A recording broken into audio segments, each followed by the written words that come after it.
क्या भारत अब समुद्र के भीतर अपनी सबसे बड़ी रणनीतिक ताकत तैयार करने जा रहा है? और क्या यह कदम चीन की नौसैनिक रणनीति का मजबूत जवाब साबित होगा? आइए जानते हैं पूरी कहानी।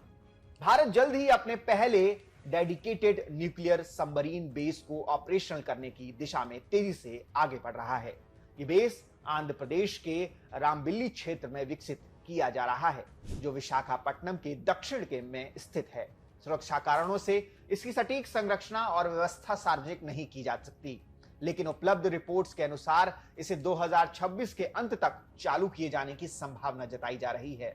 इस परियोजना का नाम आईएनएस वर्षा और इसे भारतीय नौसेना के लिए एक ऐतिहासिक रणनीतिक उपलब्धि माना जा रहा है, क्योंकि पहली बार भारत के पास ऐसी विशेष नौसैनिक अड्डा होगा जिसे खास तौर पर न्यूक्लियर पावर्ड सबमरीन के संचालन और सुरक्षा को ध्यान में रखते हुए बनाया गया है।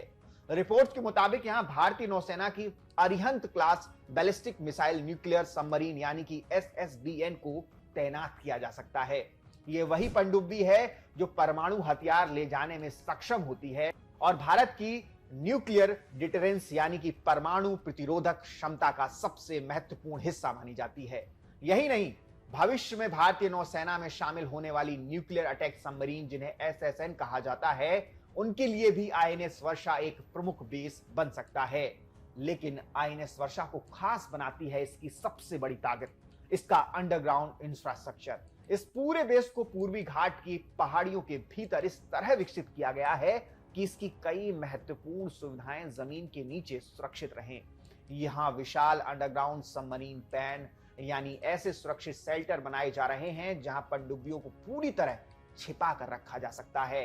इन्हें आप एक तरह का हाई सिक्योरिटी अंडरग्राउंड गैरेज भी कह सकते हैं। लेकिन ये साधारण गैरेज नहीं, बल्कि ऐसे संरक्षित डाक हैं जो दुश्मन की सैटेलाइट निगरानी और संभावित मिसाइल हमलों से पनडुब्बियों को सुरक्षित रखने के उद्देश्य से तैयार किए गए हैं। जानकारी के अनुसार इन सुविधाओं में लगभग 1 दर्जन का न्यूक्लियर सबमरीन को सुरक्षित रखने की क्षमता विकसित की जा रही है। सबसे दिलचस्प बात यह है कि इन अंडरग्राउंड टनलों के जरिए पनडुब्बियां सीधे बेस के अंदर से निकलकर बंगाल की खाड़ी में प्रवेश कर सकेंगी। इसका सबसे बड़ा रणनीतिक फायदा यह होगा कि किसी भी विरोधी देश के लिए यह पता लगाना बेहद कठिन होगा कि भारतीय पनडुब्बी कब रवाना हुई, किस दिशा में गई और उसका मिशन क्या है। सैन्य विशेषज्ञों के अनुसार यही विशेषता किसी भी देश की सेकंड स्ट्राइक कैपेबिलिटी को बेहद मजबूत बनाती है। यानी यदि कभी किसी देश पर पहले परमाणु हमला भी हो जाए, तब भी उसकी छिपी हुई पनडुब्बियां जवाबी कार्रवाई करने में सक्षम रहती हैं। यही वजह है कि दुनिया की प्रमुख परमाणु शक्तियां ऐसे अंडरग्राउंड सबमरीन बेस को अपनी सुरक्षा रणनीति का बेहद अहम हिस्सा मानती हैं। आईएनएस वर्षा की एक और बड़ी रणनीतिक खासियत इसकी लोकेशन है। यह बेस बार्क यानी BARC अच्युतपुरम के अपेक्षाकृत निकट स्थित है, जिससे भारतीय नौसेना को न्यूक्लियर टेक्नोलॉजी, तकनीकी सहायता, रखरखाव और लॉजिस्टिक सपोर्ट उपलब्ध कराने में सुविधा मिलेगी।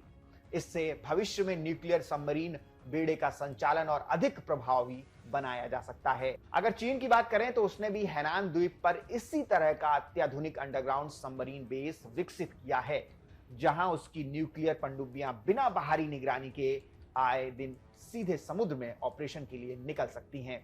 अब आईएनएस वर्षा के पूरी तरह ऑपरेशनल होने के बाद भारत के पास भी बंगाल की खाड़ी में ऐसी ही एक रणनीतिक क्षमता होगी जो हिंद महासागर क्षेत्र में भारतीय नौसेना की स्थिति को और मजबूत बना सकती है। इसका सीधा असर भारत की अंडर वाटर वॉरफेयर कैपेबिलिटी, सी बेस्ड न्यूक्लियर डिटरेंस और पूरे न्यूक्लियर ट्रायड पर देखने को मिलेगा। यानी थल, जल और वायु तीनों माध्यमों से परमाणु जवाब देने की भारत की क्षमता पहले से कहीं अधिक मजबूत हो सकती है। कुल मिलाकर आईएनएस वर्षा केवल एक नौसैनिक अड्डा नहीं, बल्कि आने वाले वर्षों में भारत की समुद्री सुरक्षा और रणनीतिक संतुलन का एक बेहद महत्वपूर्ण स्तंभ साबित हो सकता है। अब आप बताइए, क्या आपको लगता है कि आईएनएस वर्षा के ऑपरेशनल होने से हिंद महासागर में भारत की रणनीतिक स्थिति और अधिक मजबूत होगी? अपनी राय हमें कमेंट करके जरूर बताइए। जय हिंद, जय भारत।